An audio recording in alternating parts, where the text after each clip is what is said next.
Tenemos bastante claro.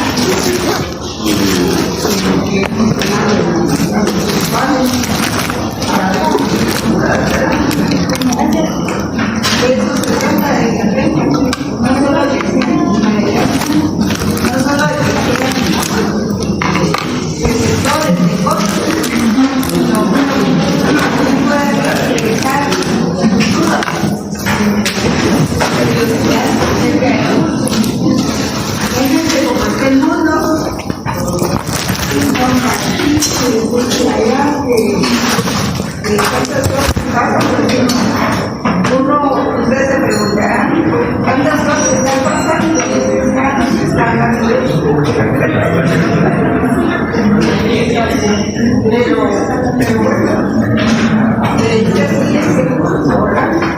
ustedes tienen que conocer primero la ley como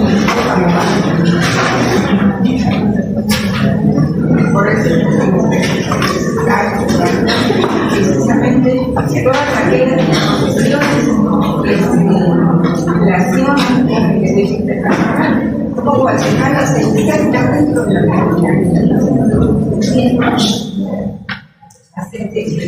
por eso les decía, veo que todos están bien.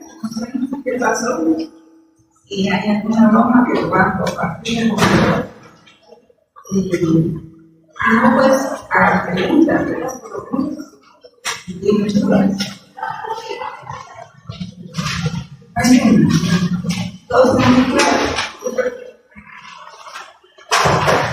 Pero no para que se memorizan. La verdad es que el derecho de trabajar público 2 es una clase muy dinámica. Y no es así de venir aquí a magistrar y tenerlos aquí la organización. Siempre hay cosas que se pueden aprender, se pueden desarrollar. Adelante, mi constatación. Hay cosas que a veces uno pregunta, aclara todo el panorama. Entonces, ustedes están jóvenes para asimilar estos conocimientos. Hay que valorar un poco para conocer la integración realmente de los países, la integración regional de su regional, que la vamos a conocer en su momento. Yo creo que en esa parte, pues, ustedes me van a ayudar mucho porque pues están haciendo trabajo. Y con las exposiciones y los trabajos, que va a ser más importante conocerlos. Una parte de lo que yo estoy dando, creo que se lo dieron en Derecho Internacional, ¿verdad? Entonces, hoy vamos a, de acuerdo con lo que platicamos o escuchamos en el video, vamos a tratar de darles a conocer las disposiciones legales que conectan a Guatemala con el mundo exterior, con la comunidad. Y así tenemos, por ejemplo, la Constitución Política, que es lo primero de cualquier disposición que haya que estudiar, ¿verdad? Primero la Constitución Política y después lo demás. Después vienen los convenios, después vienen los códigos y todas las demás disposiciones ordinarias, ¿verdad? Un poco agregado, teníamos entonces, vamos a ver que en la Constitución Política existen varias disposiciones que tienen que ver con este tema.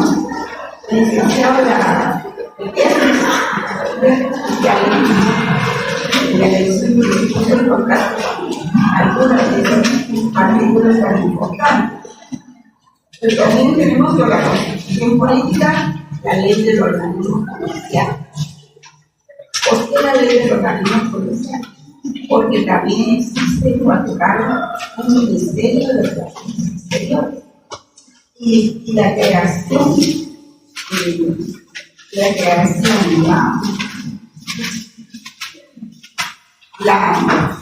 digamos, la modificación administración o la eliminación de un ministerio o una secretaría corresponde a la ley de los Ejecutivo, no afecta a la ley de los Ejecutivo.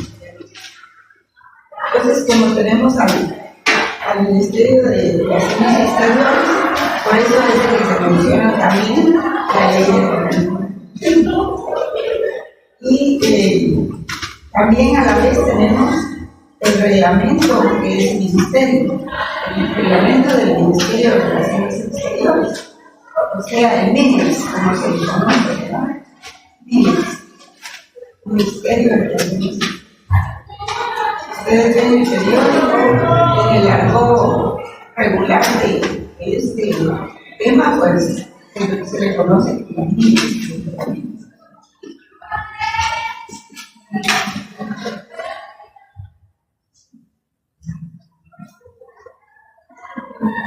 Es el acuerdo del artículo 1441,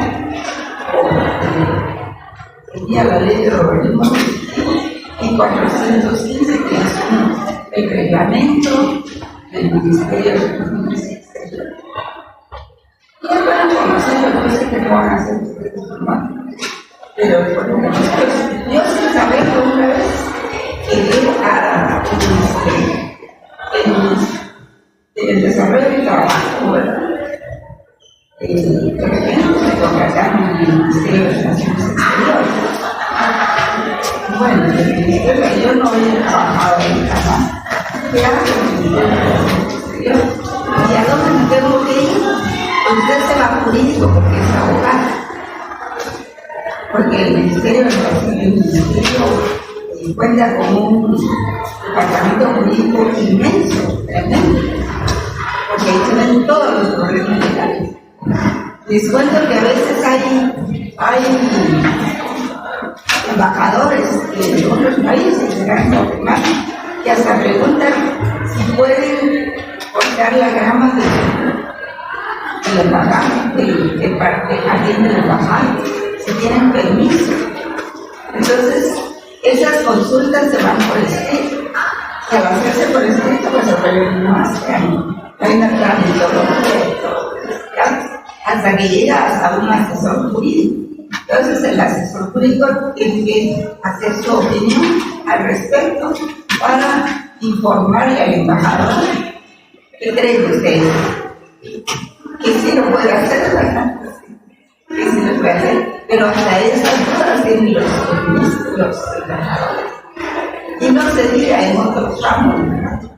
Por ejemplo, cuando van a ser presentados, cuando van a tener alguna ceremonia de presentación, quién va primero, quién va y quién va después. Todo eso corresponde a un protocolo. Y hablando del protocolo, ¿saben ustedes qué es un protocolo en materia de relaciones exteriores? No estoy hablando del protocolo de derecho notarial, por supuesto. ¿Está bien?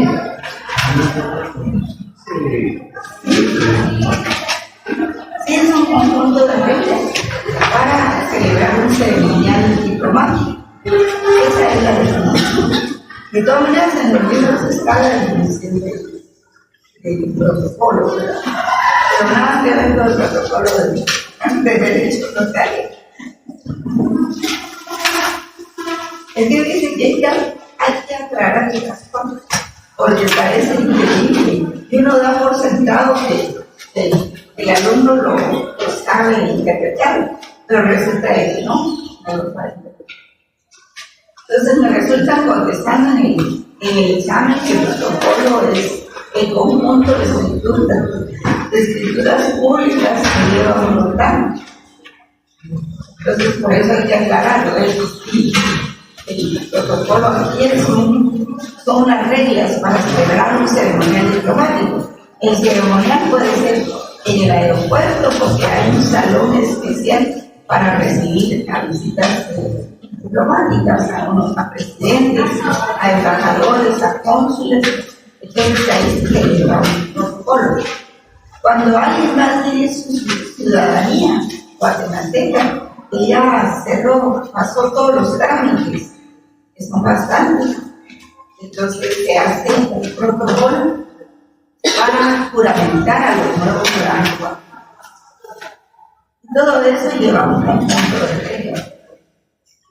Cuando quien va a decir el discurso que generalmente toca el ministro, en qué forma se van a colocar los solicitantes de la nacionalidad guatemalteca, los juramentos que van a hacer, de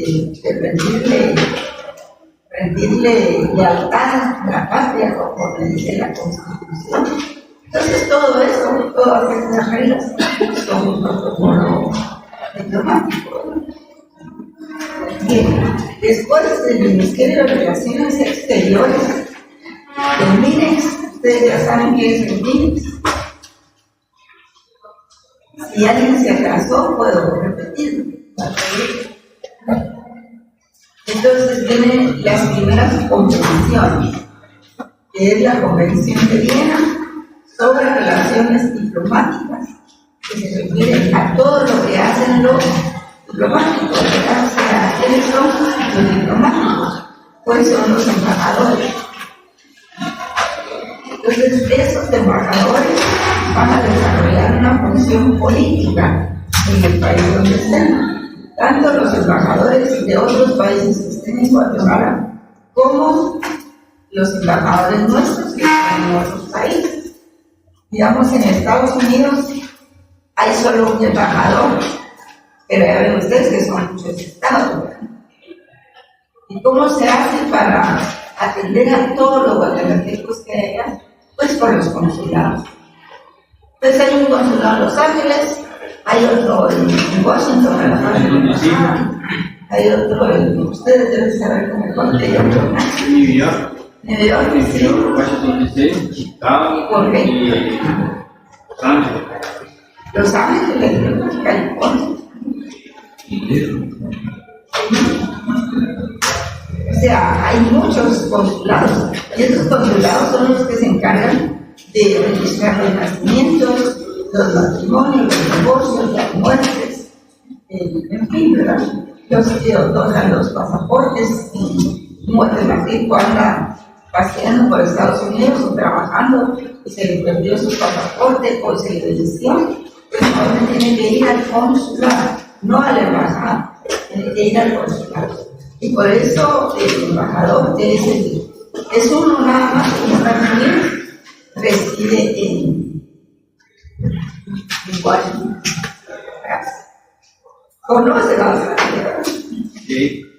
¿Ha vivido en Estados Unidos? Sí. ¿Verdad que es así? Yo creo que el trámite para un pasaporte extraviado tarda demasiado el proceso. Así. ¿Como cuánto? Como un año. Como un año. Y mientras tanto, ¿qué hace uno para? Se queda, permanece. Bueno, me dan, creo que esta vez, bueno, estoy hablando de unos 4 años, 5 años atrás, perdí mi pasaporte, pero mi pasaporte era guatemalteco en ese entonces. Entonces lo extravié, fui a la embajada, no fui al consulado, me dijeron que por temas de razón del territorio tenía que ver donde yo estaba viviendo, era no había un cónsul ahí como tal, sino que me trasladaron para el consulado que está en Chicago. Entonces ahí me tomó demasiado para que lo volvieran a activar. Lo que me dieron la razón que permaneciera máximo unos 3 meses según ellos. Y yo permanecí así, y como ahí en ¿cómo se llama? USCIS tiene uno un PIC o un usuario, ustedes pueden ver toda la gestión migratoria. Y ahí me parecía que todavía no tienen pasaporte, máximo un año. Qué barbaridad. Muy burocrático, ¿verdad? Sí. Si aquí es burocrático, hermano. Pero me dan permisos, por ejemplo, dan permisos para que usted viaje al país de origen y vuelva a regresar. Yo digo que ahora ya no lo Me imagino que no. Han cambiado mucho las cosas. Sí. Pues gracias por contarnos. Sí, es un problema eso de perder la plata. ¿Y qué hace uno? Encerrarse. Pero son cosas reales, pues. Es lo que pasa en la realidad del mundo. Y también tenemos, bueno, la Convención de Viena sobre relaciones diplomáticas, y aquí ya entramos a las convenciones. Y la Convención de Viena también sobre relaciones consulares. Entonces, también tenemos, y que vamos a tratar, la Convención de Viena sobre el derecho de los tratados entre estados y organizaciones internacionales y entre las mismas organizaciones internacionales. Yo creo que esa parte prefiero dárselas en clase, porque vamos mucho más rápido, más gráfico también. Bueno, entonces digamos que este es el marco legal con el que Guatemala se inscribe en el derecho internacional, y también esas son las instituciones.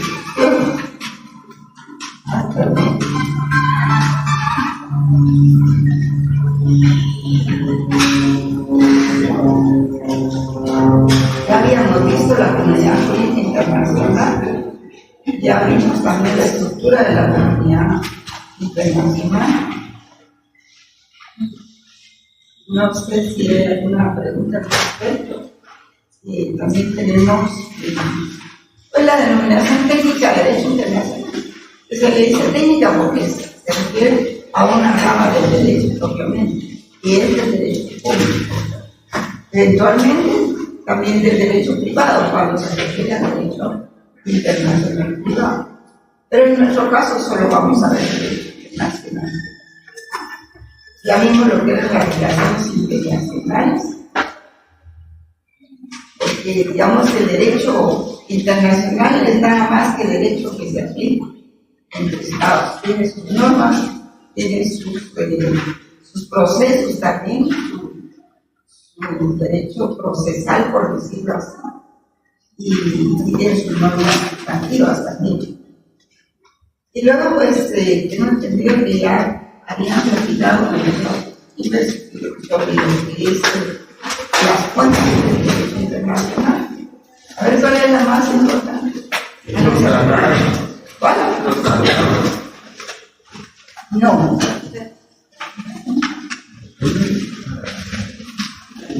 La costumbre.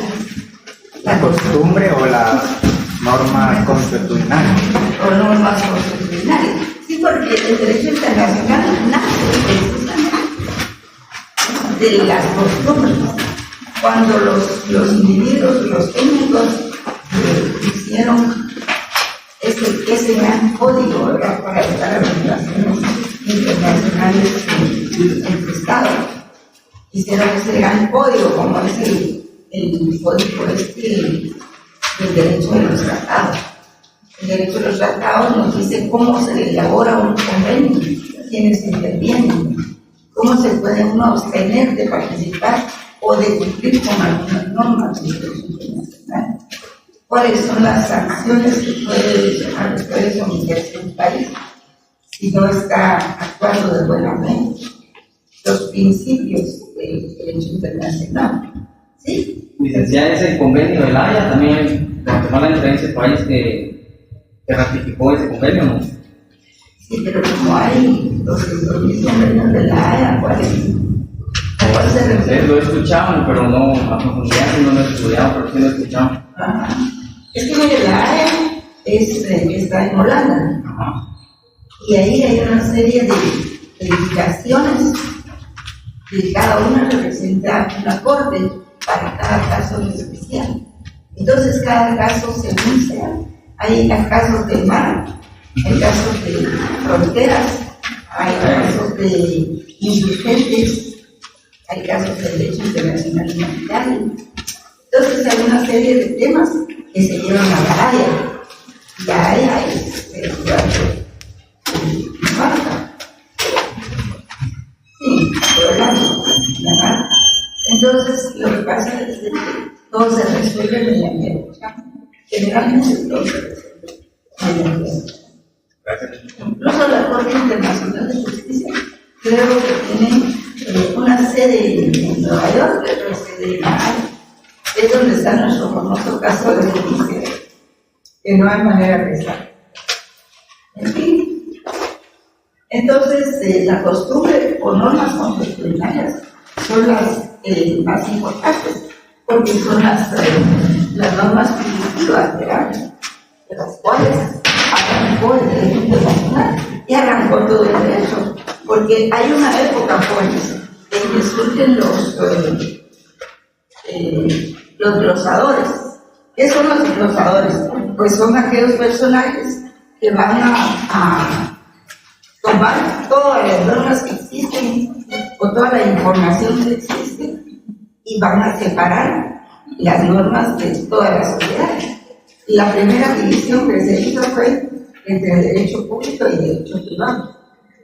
De ahí arrancó entonces ya los demás ramas de derecho. Y ese movimiento se llama de los glosadores, y luego hubo otro que se llama de los postglosadores. Y ahí fue donde surgió el derecho civil. El derecho civil separaron las normas del derecho civil de las normas del derecho mercantil, las normas del derecho penal, del derecho del trabajo, pero las normas del derecho del trabajo son muy recientes. No, casi no están en esa época. Son, tal vez tienen menos de un siglo las normas de muchos abogados. Sin embargo, se han dinamizado y han aplicado muchísimo, teniendo ya un resguardo judicial para los trabajadores. Pues entonces lo que hacen es acudir a los procesos para que los trabajadores se les haga justicia. Aunque me han contado que ahora quien demanda al Estado,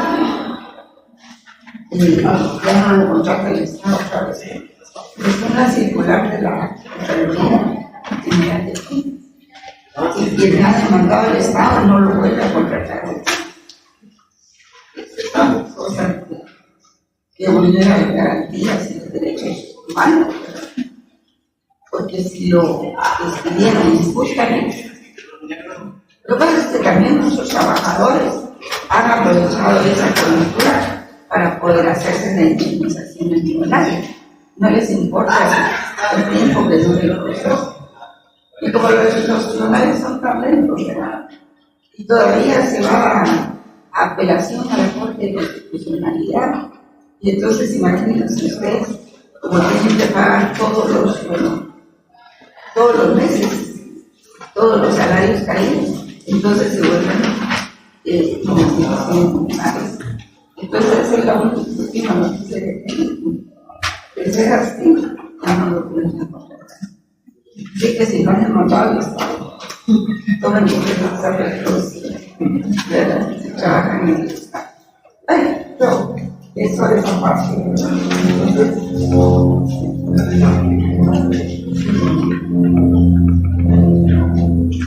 La soberanía no es la soberanía la tiene el pueblo. Todos los pueblos tienen la soberanía. Lo que pasa es que la delega en los tres organismos del Estado, en el caso de los Estados democráticos. Ahora, en el caso de los Estados socialistas no la puede delegar, porque esa es el gobierno, ¿verdad?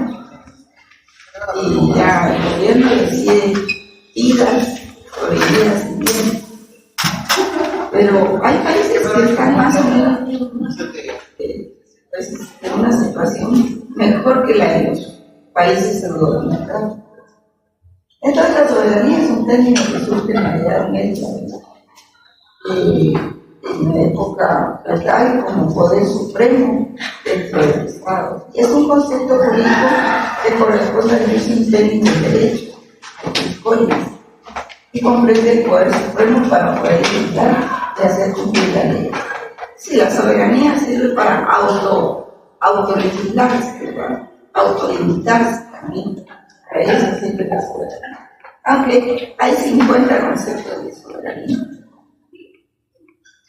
Entonces, vamos a ver también, tenemos un esquema sobre la soberanía, no sé si tenemos soberanía externa y soberanía interna. La soberanía interna pues está relacionada con la autodeterminación de los pueblos. La soberanía es hacia adentro y tiene que ver con la autodeterminación del pueblo. Y la soberanía externa tiene que ver con la igualdad ante los demás estados. Porque cuando vemos la comunidad internacional, pues es un conjunto de soberanías que tienen todos los países. Todos los países tienen soberanía. El Salvador, Guatemala, Estados Unidos. ¿Y cómo hacemos para convivir dentro de ese sistema? Pues lo que se hace pues respetarlos a todos, pero a cambio de que se nos respeten a nosotros.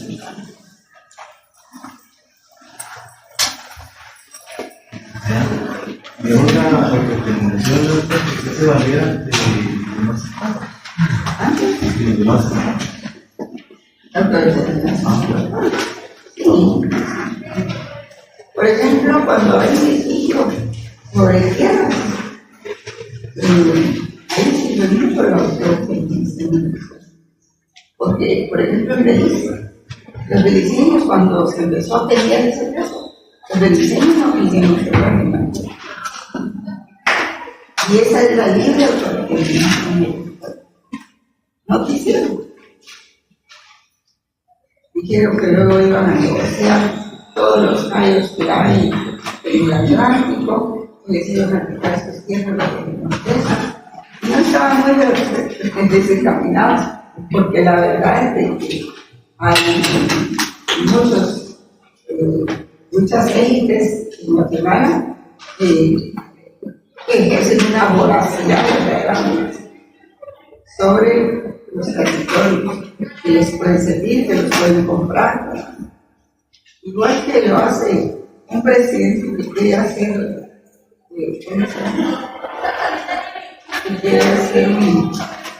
un complejo turístico ahí donde está Palestina. Fíjense qué ironía, es más que ironía, es terrible. Pero se va. Entonces, pues la soberanía se da hacia adentro. Y les explicaba el caso de Belice. Entonces, ¿cómo está el caso de Belice?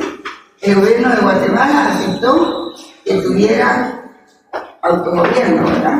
Tuviera una constitución y legislación interna. Aceptó también que tuviera población. Es el segundo requisito para poder considerarse como un Estado. Pero ¿qué fue lo que no aceptó Guatemala? ¿Y qué es lo que se está reclamando? El territorio.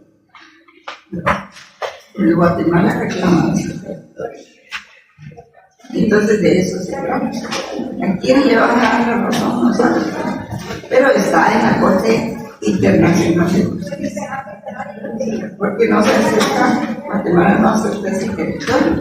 Guatemala quiere que se le devuelvan los territorios que estaban antes de la ocupación inglesa. Creo que es por ahí, ¿verdad? Y es bastante más arriba. ¿Verdad que sí? Sí. Porque además es una zona muy rica ecológicamente.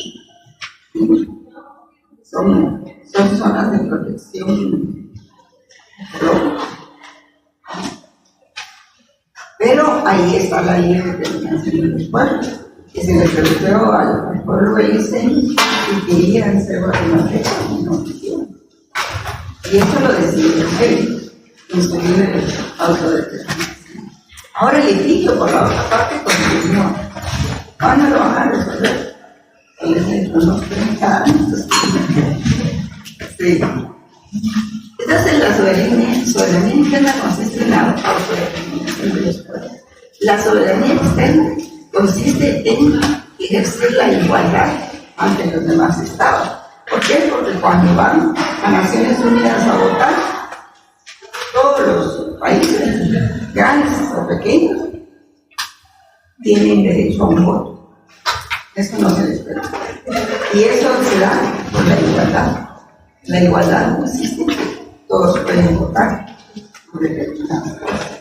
No porque el chiquito es un país chiquito, no puede votar, no, es que no, eso lo voten los grandes, no. Ahí sí se ejerce un pleno principio de igualdad. ¿Y de dónde salió el principio de igualdad? ¿No? Sí, de la Revolución Francesa. Pero antes de la Revolución Francesa existió, por ejemplo, Hugo Grosso. ¿Cómo se llama? ¿Qué es el contrato social?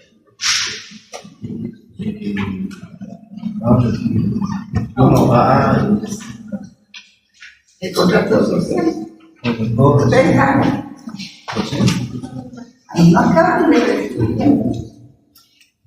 Ya se les olvidó.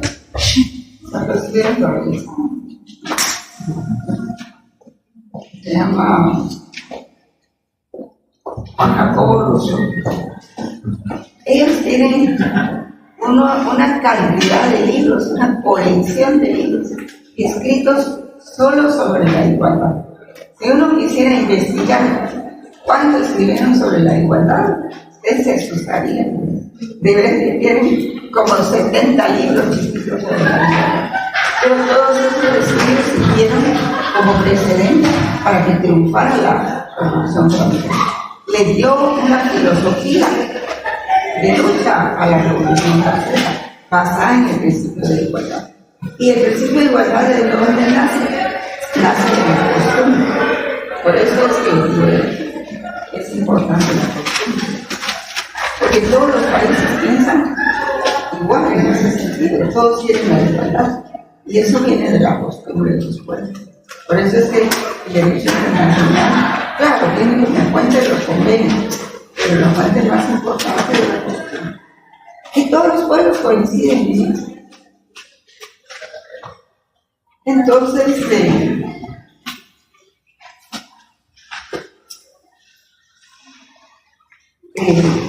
pues el Estado es la sociedad jurídicamente organizada, lo hemos dicho varias veces, capaz de imponer la autoridad de la ley en el interior y afirmar su personalidad y responsabilidad en el exterior. El Estado es la figura máxima en el derecho internacional. Y legalmente constituido, pues tiene su carta fundamental. Su carta constitución con su carta magna, ¿cómo se le llama?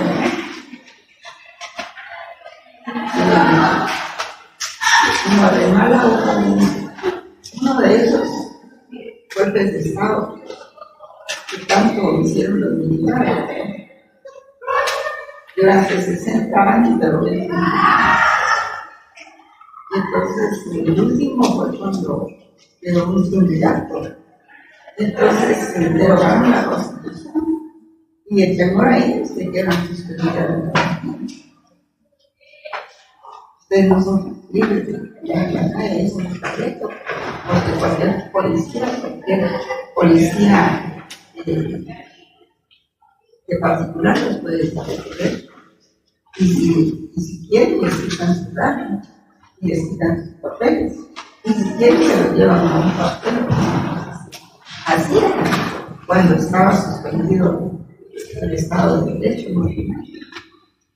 Entonces ahí fue. Entonces se estableció, en lugar de la Constitución, lo que se llamó el Estatuto Fundamental de Gobierno. Y ese lo surgió como por 3 años. Estuvimos bajo el Estatuto Fundamental de Gobierno. Yo me recuerdo que estaba estudiando mi privado con otros colegas. Empezamos a estudiar la Constitución Política y terminamos la Constitución, porque cuando uno estudia un privado hay que hacerlo a oportunidad. Esto ya lo sé, no lo sabe.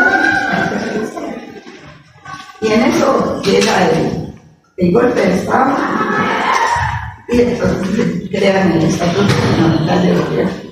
Entonces ya teníamos el estudio de la Constitución y ahora regresar a estudiar el Estatuto Fundamental de Gobierno. Y era un problema, pues, porque cambiaban mucho las leyes y era parecía increíble, pero había que regresar otra vez a estudiar esas leyes nuevas.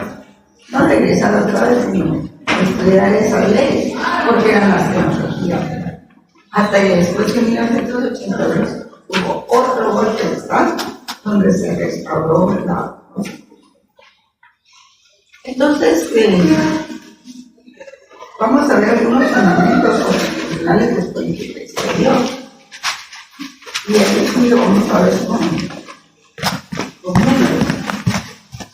Números aquí.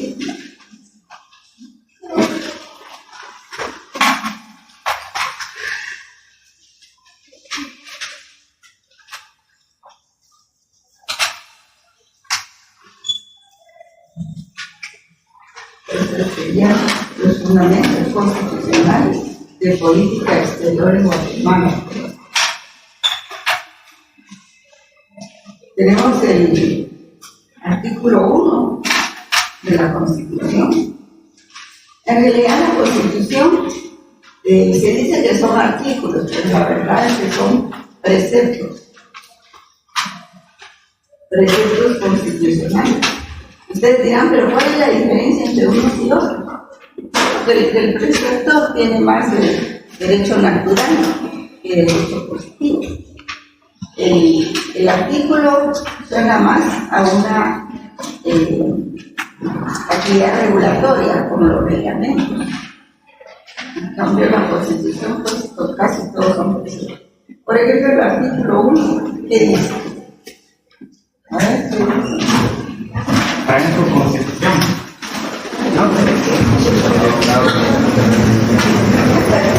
Pero Marcial que la trae ahí, digo yo. Ahí. Yo lo veía, ¿verdad?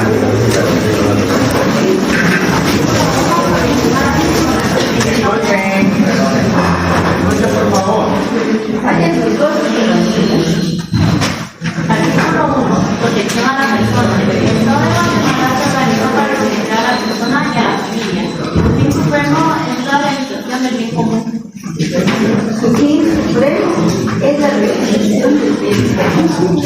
Entonces, ese es un precepto constitucional muy importante, porque entonces, ¿para qué nace el Estado? Pues para proteger a las personas, el bien común, la dignidad. Por eso, desde que eso lo regula, lo preceptúa, mejor dicho, no lo regula el artículo 1. Y el artículo 2, ¿qué dice? Es deber del Estado garantizarle a los habitantes de la República la vida, la libertad, la justicia, la seguridad, la paz y el desarrollo integral de la persona. Correcto. Se cumple en el Estado anterior y actual, correcto.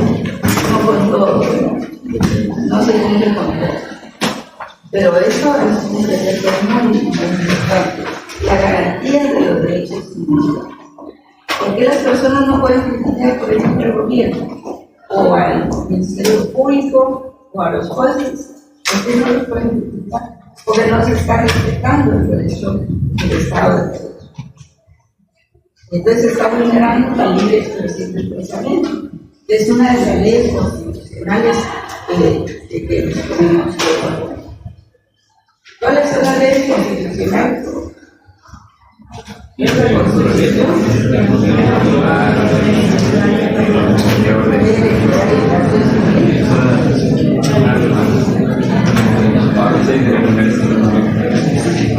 ¿cuál es nuestro sí, no,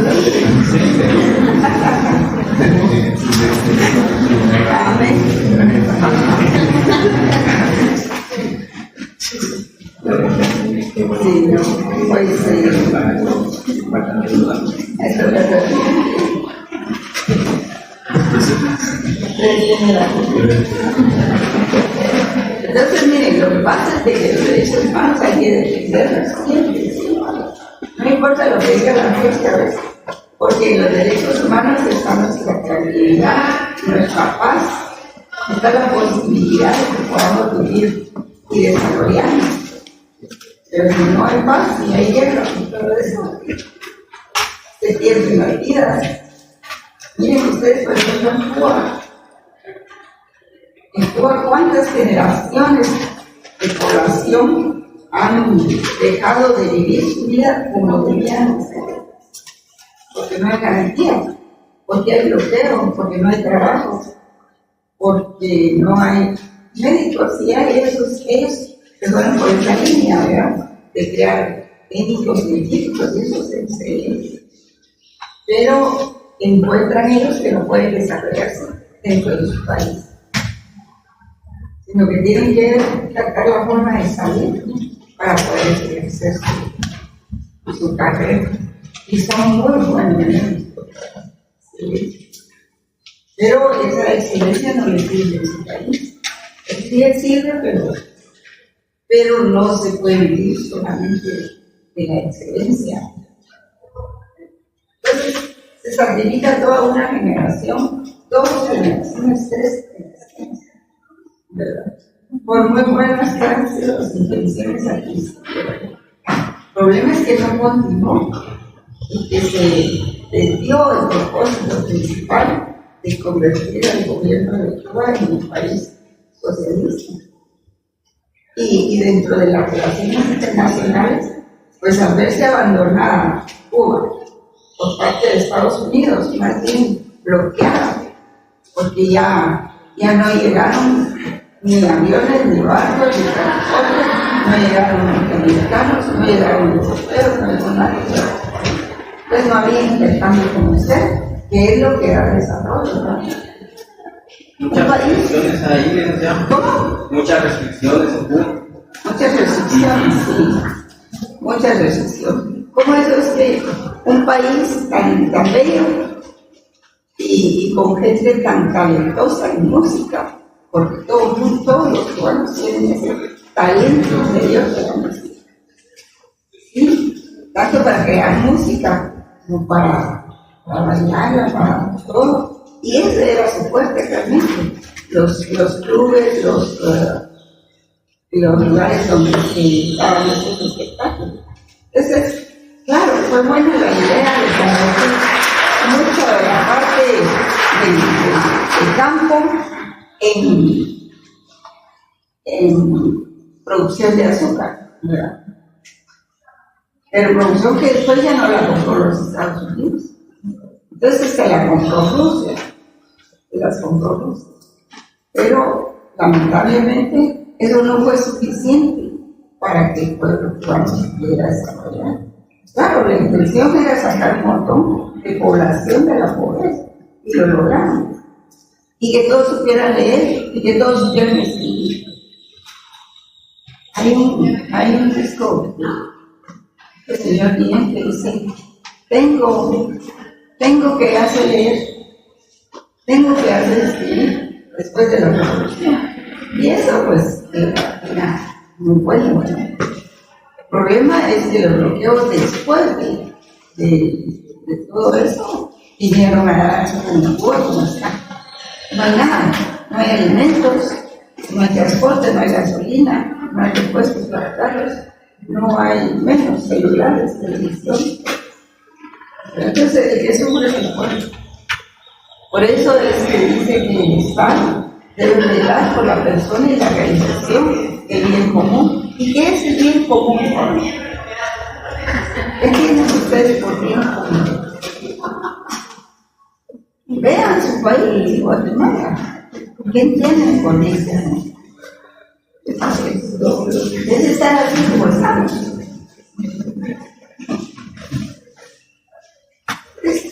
Es un poco, ¿verdad? Porque tenemos comida, tenemos transporte y todo, pero no lo necesario. Todavía falta. Entonces, cuando el Estado fracasa, pues también se lleva con él a todas esas generaciones. Y bueno, y luego la garantía de los derechos individuales que va a la parte de este fin, de este bien común. Porque los derechos individuales implican que todos podemos deshacer y desarrollarnos. En cambio, no nos hacemos de cierto modo. Pero si ustedes quieren estudiar una carrera de Derecho, lo están haciendo. Lo están haciendo. Pero hay muchos otros que no logran ingresar a la universidad. Buenos estudiantes, ¿sí? Pero no lograron ganar el examen de admisión. Entonces, por ello es que nosotros debemos ser mejores y hacemos la carrera. También está el artículo 46, que es la preeminencia del derecho internacional en materia de derechos humanos. Esto ya lo la preeminencia del derecho internacional en materia de derechos humanos. ¿Esto qué quiere decir?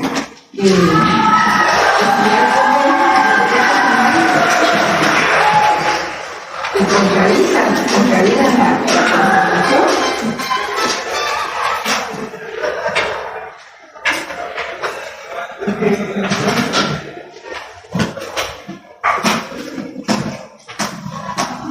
Entonces,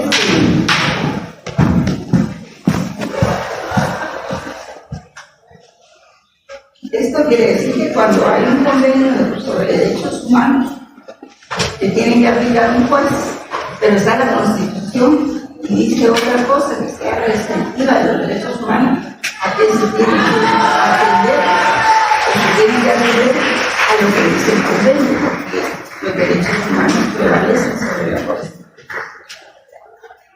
El artículo, este es el artículo 46, ¿verdad?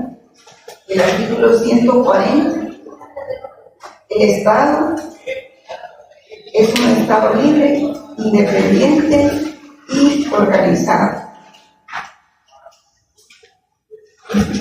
El Estado debe ser un Estado libre, independiente y organizado. Así es la única que se tiene una fe y no quiere hablar. Y el artículo 141 habla sobre la soberanía. ¿Qué dice lo que habíamos hablado, verdad? Que la soberanía radica en el pueblo, quien la ejerce, pero la delega en los tres organismos.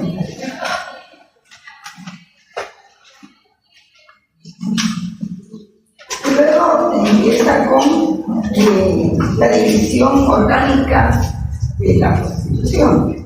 Y en el artículo 171 habla del organismo legislativo.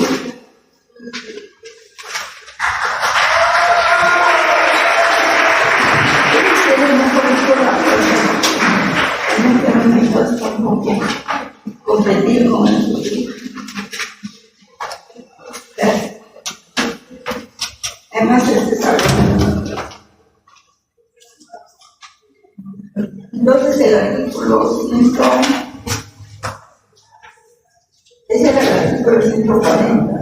El 141 dice que la soberanía radica en el pueblo, que la delega en el proceso de organización.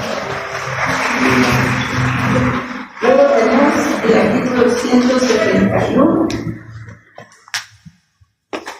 que ya nos habla de la parte orgánica de la Constitución, donde se organizan los tres poderes del Estado.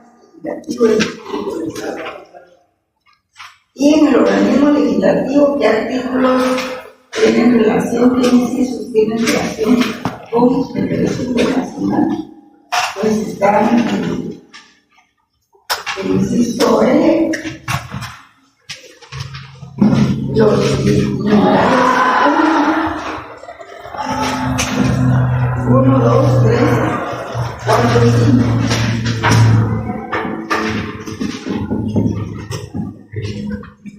El literal E y los numerales 1, 2, 3, 4 y 5. Y luego viene el artículo 183, que ya habla del Ejecutivo, del Presidente de la República. Pero los incisos que se relacionan con el derecho internacional están en los literales K, E, O, G. O sea, que en esos artículos ustedes van a encontrar cuáles son los convenios que puede firmar el presidente y cuáles son los convenios que pueden ratificar el organismo legislativo. Creo que el presidente puede firmar determinados convenios, siempre que no contengan erogación del presupuesto de los nacional. Pero si lo tienen que hacer, entonces tienen que acudir al organismo judicial. O también cuando se comprometa la soberanía del país, tienen que ir ese convenio a ratificación del legislativo. Luego tenemos los artículos que ya les había explicado. El licenciado, que es el 149, que es el que introduce dentro de la Constitución al Estado guatemalteco y el derecho internacional. El 50 que habla de la región centroamericana y el 151 que es igual al 149. Ahí los pueden leer ustedes. Porque si lo leemos aquí, Ya no estaríamos. entonces hay que tener presente, pues, veamos para los exámenes, qué es política exterior, la definición de política exterior. ¿Alguien se acuerda? ¿Qué habla de un ¿qué es la política exterior? Porque esas son cosas que se Es un conjunto de decisiones y medidas de carácter político que dictan los estados para relacionarse con los demás estados y organizaciones internacionales. Excelente.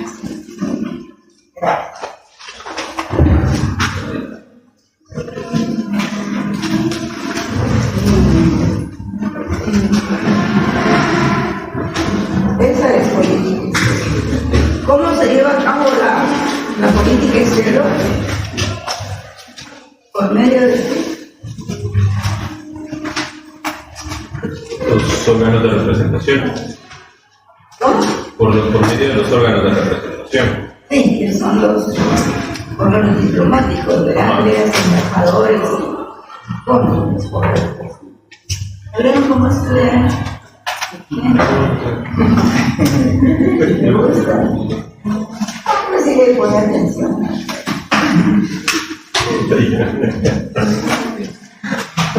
Luego, formas constitucionales y políticas administrativas. Está lo que se conoce como la Confederación de Estados, que es la integración de varios estados soberanos, cuyo estado u órgano está investido de ciertos poderes que representan la Unión hacia el exterior. Por ejemplo, la Unión Europea. Esa es una confederación de estados. Estados Unidos es un estado federal, como lo es Suiza, como lo es Alemania. También nosotros somos un estado unitario, porque solo poseemos un organismo legislativo, otro judicial y otro ejecutivo. Ya no sé si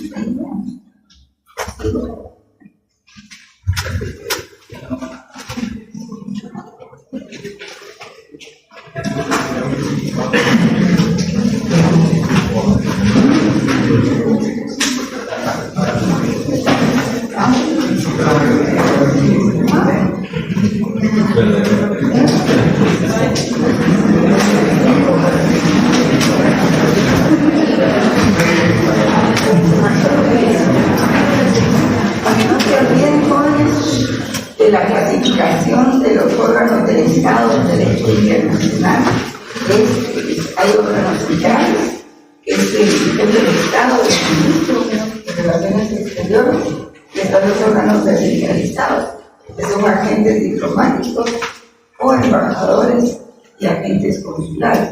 Esos son los descentralizados, porque están fuera del país.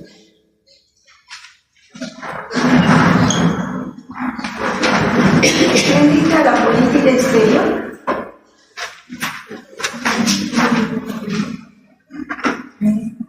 ¿Quién dicta la política exterior? Sí, el presidente. También puede participar en eso el ministro de Relaciones Exteriores. Pero generalmente quien la dicta es el presidente y quien la ejecuta es el ministro con todos sus embajadores. Bueno, pues saben ustedes que la comunicación entre el ministro de Relaciones Exteriores y los embajadores es directa. Y así es como se administra la política exterior. Pues todo depende también de los sistemas políticos que hay. Hay presidenciales, hay parlamentarios, hay semiparlamentarios, absolutistas, etcétera. También hasta ahí. Y hay que tratar con los dictadores. No sé, creo que lo que viene ya sería entrando a la Comisión sobre el derecho, sobre relaciones diplomáticas. Pero me está diciendo el Museo que van a hacer un coloquio para ver cómo se organizan un poco más con los trabajos. Muy bien. Buenas tardes a todos. Espero que estén bien. Estábamos hablando un poco con la licenciada sobre las directrices del trabajo. Varios preguntaron cómo se hace la investigación, qué lineamientos se deben de considerar. Entonces eso lo estamos elaborando y pronto se lo vamos a compartir, ¿verdad? Para que no piensen solo es investigar qué es Unión Europea y copiar, pegar y ya, ¿verdad? Sino que también es un poco de análisis, ¿verdad? Para que todos pues, puedan intervenir en su investigación. También quería consultar si hay personas que estén presentes y que no tengan un grupo, que levanten su mano, por favor. ¿Solo usted? No, yo entré a la clase a la casa de los estudiantes, pero un compañero me escribió y somos 3 en ese pequeño grupo. Pero no sé bien sobre qué trataría. Pues fíjense que va. Ahorita le voy a dar una respuesta. Nadie más, ya todos tienen su grupo. Seguro. Porque yo ya no voy a recibir más. Y me dicen que ya. ¿Sí? Va. Entonces, ya tengo como 8 o 9 grupos. Y como la mayoría son de 10 integrantes, yo creo que no sobrepasan los 90 estudiantes. Entonces, hay que trabajar con el grupo de 3. ¿Sí? Solo que debe de agarrar su tema. ¿Verdad? No sé si usted tiene el listado, perdón, de todos los grupos y de los temas, el temario que se compartió. Venga al frente. ¿Alguien tiene alguna duda, alguna pregunta sobre el trabajo? Para que aprovechen el tiempo. Aquí está la licenciada para resolver dudas. Pero no del trabajo. No del tema, ¿verdad? Sí. Muy bien, nadie tiene dudas, ¿verdad? Como es el que vamos a enviar una guía.